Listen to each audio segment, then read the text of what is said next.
Action দৃশ্যগুলো যেভাবে করা হয়েছে, বিশেষ করে সোয়াট টিমের যে দৃশ্যগুলো দেখা গেল তা অন্য কোনো ছবিতে যে দেখা যায়নি সেটা নিশ্চিত। তাণ্ডবের ফোরকাস্টে যে ঝড় তুলেছে সেটা পরবর্তী অধ্যায় কি হবে এটাই এখন সবার প্রশ্ন।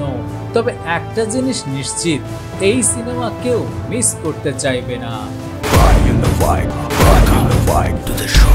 ফোরকাস্ট মাত্র 1.5 মিনিট, আর তাতেই নেট দুনিয়া যেন আগুন ধরে গেছে। এটা শুধু একটা সিনেমার টিজার নয়, এটা একটা বিশাল প্রত্যাবর্তনের ঘন্টা।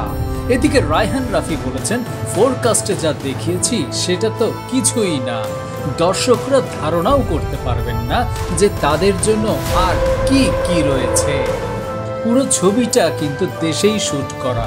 আমি শুধু এটা দেখাতে চেয়েছি যে আমাদের দেশেও আন্তর্জাতিক মানের কিছু তৈরি করা সম্ভব।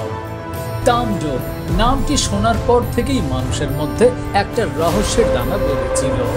কে করেছেন এই তাণ্ডব, কেন করেছেন, আর তাণ্ডবের পেছনে কি শুধু প্রতিশোধ নাকি এর চেয়েও বেশি কিছু?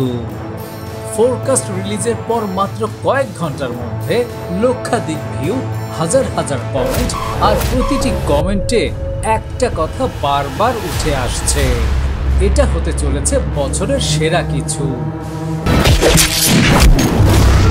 ফোরকাস্টের প্রতিটি ফ্রেম যেন বলে দেয় এই সিনেমা কোনো কম্প্রোমাইজে বিশ্বাস করে না।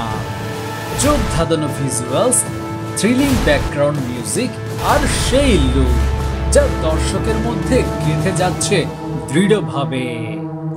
যখন সবাই ভাবছিল এই ইন্ডাস্ট্রি আর চমক দিতে পারবে না, তখনই এলো তাণ্ডব। একটা ফোরকাস্টই প্রমাণ করলো বাঙালি সিনেমা কোনো তুচ্ছ তাচ্ছিল্যের বিষয়ই নয়, বরং এটি আমাদের আবেগ, আমাদের প্রতিবাদ, আমাদের পরিচয়ের মাধ্যমও বটে। এই রকম আরো আপডেট পেতে সাবস্ক্রাইব করে রাখুন বিনোদনযোগ চ্যানেলটিকে, আর জানিয়ে দিন আপনি তাণ্ডব নিয়ে কতটা এক্সাইটেড।